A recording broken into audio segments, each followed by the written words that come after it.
جو عورت کا سر فخر سے بلند کرتا ہے،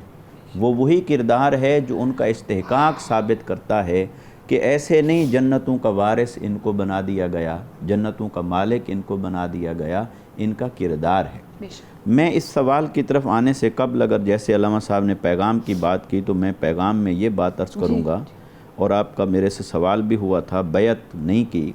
اور امام عالی مقام نے تو نہیں کی، مگر یزیدیوں کی ناکامی دیکھیے کہ وہ امام زین العابدین جو بیمار بھی ہیں اور ابھی بلوغ کی عمر کو بھی نہیں پہنچے، ان سے بیعت نہیں لے سکے۔ اور ان کا تو پھر بھی ایک الگ بات ہے، وہ تو مستورات اہل بیت مصطفیٰ سے بیعت نہیں لے سکے، تو حسین کو کیسے جھکایا جا سکتا تھا؟ اور امام حسین رضی اللہ تعالیٰ عنہ نے ایک پیغام دیا ہے ہمیں من حیث القوم من حیث الامہ، کہ کبھی ایسا وقت آ جائے تو کسی کرپٹ، بددیانت، نااہل حکمران کے سامنے سر نہیں جھکانا، ہمیشہ کردار کے پیچھے کھڑے رہنا، کبھی بھی کسی ایسے کے پیچھے نہ چل پڑنا کہ طاقت اس کے ہاتھ میں ہو، جبر اور استبداد اس کے ہاتھ میں ہو، اس کے ڈر سے، اس کے خوف سے، اس کے تسلط سے مروب ہو کر اسے نہ مان لینا، وہ جتنا بڑا ظالم ہو اس کے سامنے کلمہ حق بلند کرنا، اور ہمیشہ صاحب کردار حکمران کے ساتھ کھڑے ہونا، بد کرداروں اور نااہلوں کے ساتھ نہ کھڑے ہونا۔ مستورات اہل بیت مصطفیٰ صلی اللہ علیہ وسلم کا جو اس میں کردار ہمیں نظر آتا ہے سیدہ زینب کا، یہ بات ہمیں رلا دیتی ہے کہ امام حسین نے تو اس قافلے کی سربراہی کی مدینہ سے لے کر کربلا تک، اور آپ نے مدینہ سے مکہ پہنچے تو کم و بیش 4 مہینے وہاں گزارے، جس کیفیت میں مدینہ کو چھوڑا اور آقا علیہ السلام کے روضہ انور پر جا کر حاضری دی کہ اے نانا جان، اب آپ کے شہر میں رہنا ہمارے اوپر تنگ کر دیا گیا ہے۔ پھر آپ مکہ آتے ہیں اور کم و بیش 4 مہینے کا وقت گزرتا ہے، اور لوگ ساری دنیا کے حج کی طرف آ رہے ہیں، اور آپ اس حج کی حفاظت کے لیے جا رہے ہیں کربلا کی طرف۔ تو امام عالی مقام کا مدینہ سے لے کر کربلا تک آنا، یہ قافلے کی سربراہی بڑی عظیم ہے، بڑی عظیم ہے، بڑی عظیم ہے، لیکن اس قافلے میں جب کوئی مرد باقی نہیں رہا، سارے پھول ایک ایک کر کے قربان ہو گئے، اور اہل بیت مصطفیٰ صلی اللہ علیہ وسلم کے سارے چشم و چراغ قربان ہو گئے، اس قافلے کو میں لٹا پٹا نہ کہوں تو کیا کہوں؟ اگر کوئی کہے کہ یہ لفظ ان کی شان کو زیبا نہیں دیتا، یقیناً زیبا نہیں دیتا کہ وہ سب کچھ لٹا کر بھی پا گئے تھے، مگر ظاہری حالات تو یہی بتا رہے ہیں۔ اس قافلے کی قیادت سیدہ زینب نے فرمائی ہے۔ جب قافلے میں سب موجود ہوں، اس قافلے کی قیادت کربلا کی طرف کرنا یقیناً ایک امتحان تھا، مگر اس قافلے کو واپس لے کر آنا یہ اس سے بڑا امتحان تھا۔ اور سیدہ زینب کے کردار کے اندر حضرت علی المرتضیٰ کی شجاعت جھلک رہی ہے، سیدہ فاطمہ الزہرا کی حق گوئی اور بے باکی جھلک رہی ہے، اور امام حسن اور امام حسین کی شجاعت اور بہادری وہ جھلک رہی ہے، اور سیدہ زینب کے کردار پہ آ کر یہ قافلہ نقطہ کمال کو پہنچتا ہے۔ اور آپ جب کربلا سے آپ کو لے جایا جاتا ہے، اور لاشیں تو رات بھر پڑے رہے، یہ جو آنے والی رات ہے اس رات میں لاشیں رات بھر پڑے رہے، اور کیسا منظر ہے کہ آج کوئی جتنا بھی ظلم سے قتل کر دیا جائے، شہید کر دیا جائے، مگر اس کے مرنے کے بعد دشمنیاں ختم ہو جاتی ہیں، اسے دفنانے کے لیے کوئی رکاوٹیں نہیں ہوتی، مگر ان کو نہ کوئی دفنانے والا تھا، نہ کوئی فوری طور پر اہتمام کرنے والا تھا، اور رات بھر وہاں رہتے ہیں، ریت اڑ رہی ہے ان لاشوں پر جن کو مصطفیٰ صلی اللہ علیہ وسلم نے چوما تھا، اور صبح ہوتی ہے اور اس قافلے کو لے جایا جاتا ہے، اور گھما کے وہاں سے لے جاتے ہیں جہاں سے لاشیں پڑے تھے، تاکہ یہ مستورات اور بچے اس منظر کو اپنی آنکھوں سے دیکھیں تو قربان جائیں مستورات اہل بیت مصطفیٰ کے صبر پر، ان کے حوصلے پر، ان کی استقامت پر۔ سیدہ زینب کا جب وہاں سے گزر ہوا تو سوچا دیکھ تو لوں آخری بار کہ میرا بھائی حسین کس حال میں ہے، تو کیسے پہچانے کہ ان میں سے حسین کون ہے؟ تو ایک ہی نشانی بچ گئی تھی آج امام حسین کی کہ ہر دھڑ کے ساتھ سر تھا اور جس دھڑ کے ساتھ سر انور نہیں تھا، یہی اکلوتی نشانی آج بچی تھی کہ یہ لاشا حسین کا ہے۔ تو سیدہ زینب نے وہاں سے مدینے کی طرف رخ کر کے کہا کہ اے نانا جان، یہ ہے وہ حسین۔ اور دیکھیے حسین نے کس طرح آپ کے دین کی خاطر اپنے آپ کو، خاندان کو قربان کر کے حق کو کیسے سربلند کر دیا ہے۔ اور یہ سیدہ زینب کی شجاعت اور بہادری کو دیکھیے، جب آپ کوفہ پہنچتی ہیں اور وہاں ابن زیاد کے دربار کے اندر آپ خطبہ ارشاد فرماتی ہیں، وہ تخت پر بیٹھا وہ کانپ رہا ہے، اور آپ کی فصاحت اور بلاغت ہے کہ آسمان سے آپ کی بات ہو رہی ہے، شجاعت اور بہادری آسمان سے باتیں کر رہی ہے۔ اور پھر وہی قافلہ جب یزید کے دربار میں پہنچتا ہے دمشق اور شام کے اندر، تو امام زین العابدین رضی اللہ تعالی عنہ کی فصاحت اور بلاغت نے، حق گوئی اور بے باکی نے، اور آپ کے کلام نے، خطبہ نے وہ لرزہ طاری کر دیا کہ اسے آذان دلوا کر اس خطبے کو روکنا پڑا، ورنہ اسے لگ رہا تھا کہ جو میرا تخت کچھ سالوں میں جا کے تباہ و برباد ہوگا، کہیں ابھی کوہرام نہ مچ جائے۔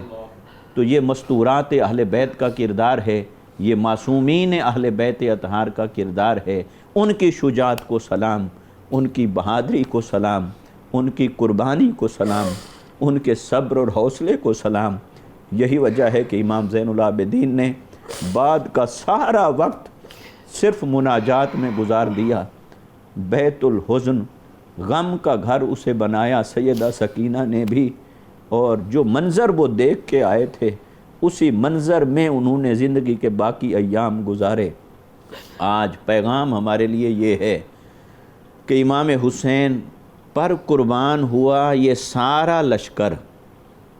لشکر قربان ہوا امام حسین پر، کیونکہ آپ نے رات کو بتا دیا تھا یہ صرف میرے خون کے پیاسے ہیں، آپ جانا چاہیں تو جا سکتے ہیں۔ وہ سارے قربان ہوئے امام حسین پر، اور امام حسین قربان ہوئے دین مصطفیٰ پر۔ اور آج ہم اسی دین کو اگر چھوڑے بیٹھے ہوں تو ہم کہاں سے حسینی ہیں؟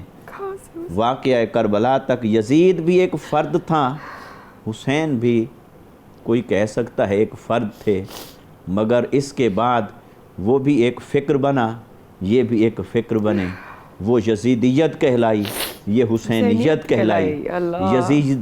یزیدیت ظلم، جبر اور استبداد کا نام ہوا، حسینیت حق کا نام ہوا، شجاعت کا نام ہوا، بہادری کا نام ہوا، ہمیشہ باطل کو آنکھوں میں آنکھیں ڈال کر للکارنے کا نام ہوا۔ آئیے حسین کا ذکر بھی کریں اور حسینی فکر کو اپنی زندگیوں میں اپنائیں، اور دین مصطفیٰ کی سربلندی اور احیاء کے لیے اپنے آپ کو قربان کرنے کا ہمیشہ عزم اور حوصلہ رکھیے۔ بہت شکریہ۔ میرے حسین تجھے سلام، میرے حسین تجھے سلام، السلام یا حسین، السلام یا حسین، السلام یا حسین، السلام یا حسین۔ جس کو دھوکے سے کوفے بلایا گیا، جس کو بیٹھے بٹھائے ستایا گیا، جس کے بچوں کو پیاسا رلایا گیا، جن کی گردن پہ خنجر چلایا گیا، جن کی گردن پہ خنجر چلایا گیا، اس حسین ابن حیدر پہ لاکھوں سلام۔ السلام یا حسین، السلام یا حسین۔ جس کا جنت سے جوڑا منگایا گیا، جس کو دوش نبی پر بٹھایا گیا، جس کے بھائی کو زہر پلایا گیا، جس کو تیروں سے چھلنی کرایا گیا، جس کو تیروں چھلنی کرایا گیا اس حسین ابن حیدر پہ لاکھوں سلام السلام یا حسین السلام یا حسین السلام یا حسین السلام یا حسین جس نے حق کربلا میں ادا کر دیا اپنے نانا کا وعدہ وفا کر دیا سب کچھ امت کے خاطر فدا کر دیا گھر کا گھر بس سپرد خدا کر دیا اس حسین ابن حیدر پہ لاکھوں سلام السلام یا حسین السلام یا